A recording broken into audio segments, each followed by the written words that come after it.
I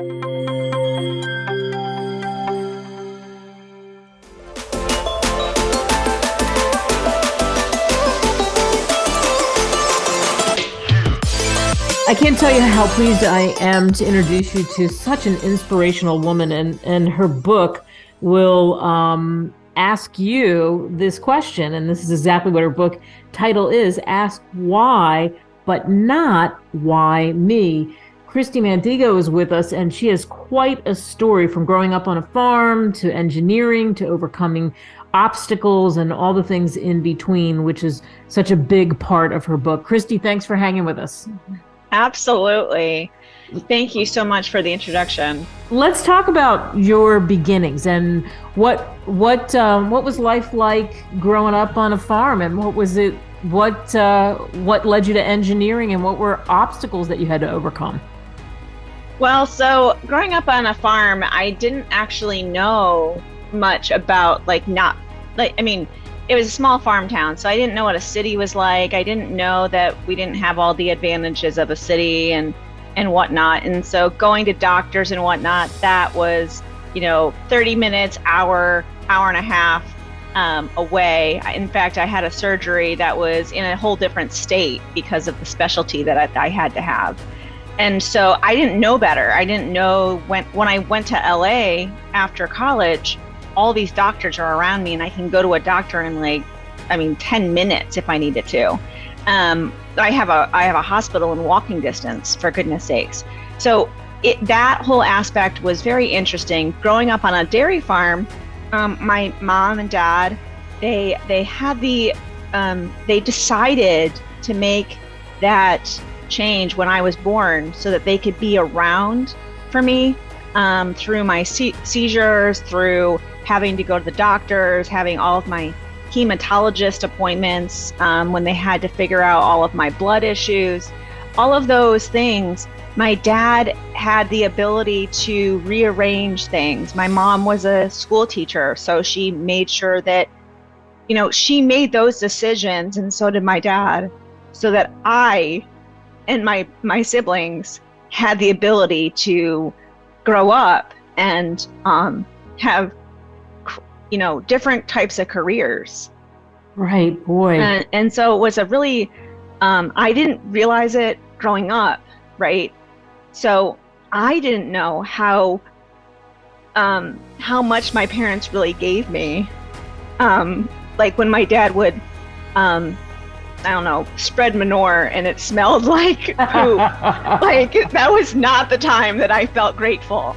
Right. But at the same time, now looking back, I have to give my parents everything. All the sacrifice my siblings did to make sure that I was not left behind, especially in school,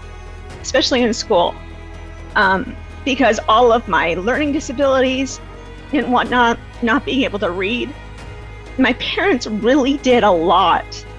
And now that I'm a parent, my children also have challenges and on various things, and I'm now, I guess, able-bodied enough to know what I have to fight for and how to fight for it.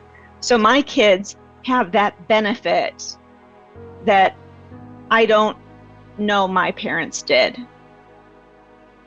Right, exactly, because of what you've said, how you just were going about, you were just doing what you were doing, and you smelled the manure, and it doesn't really make sense. And did you realize the sacrifice? But now you do. And what a beautiful tribute to them and to your family as a whole, because you're part of the family. They wanted you to be part of the family, and because there's something wrong or there's a bad day or something happens, that doesn't matter. You're part of the unit, and they really, really did a wonderful job of that. And that's a great message that you talk about.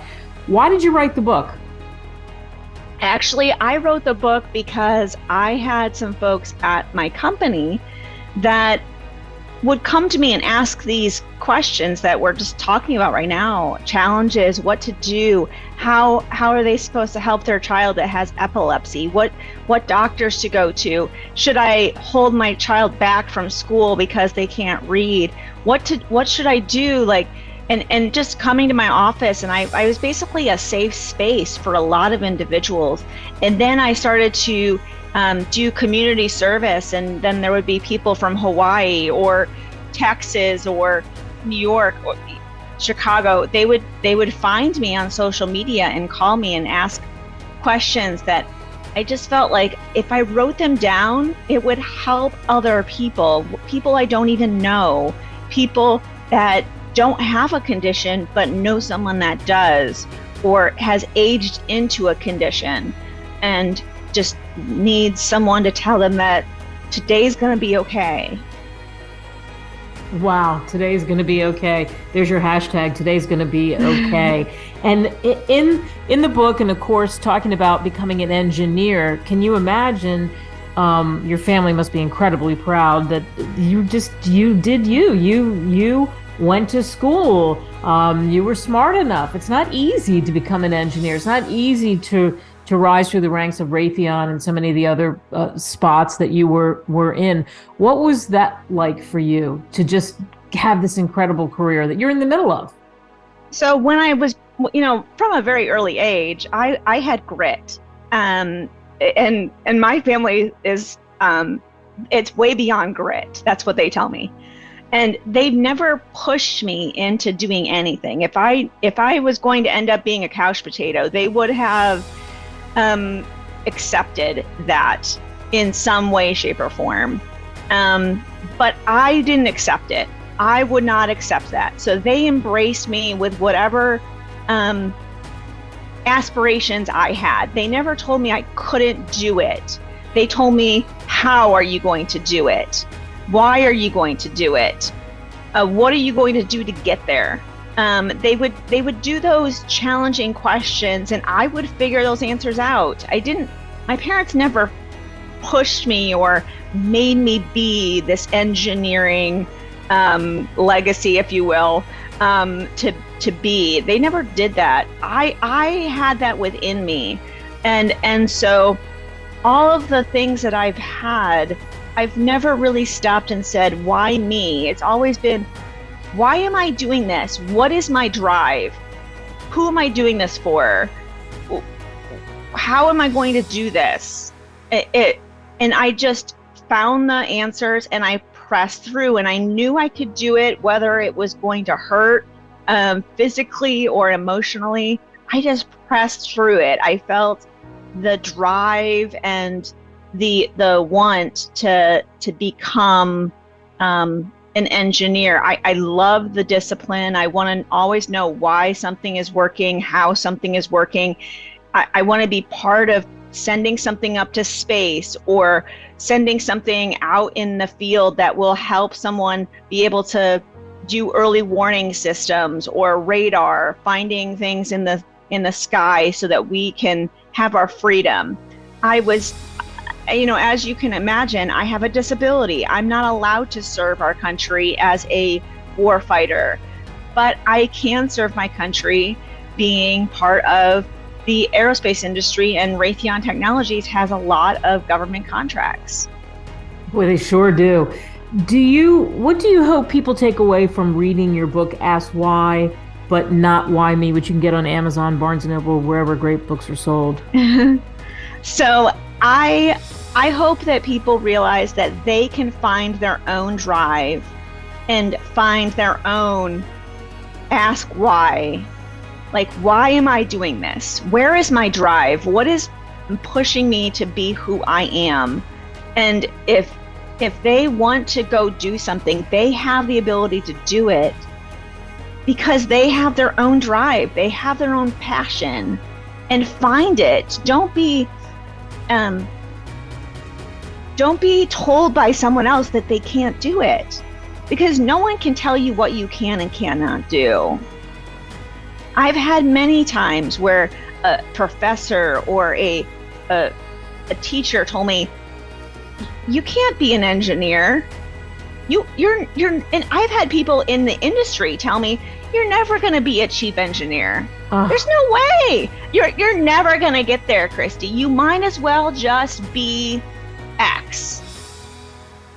Right? Wow. But I didn't listen to, you're not enough.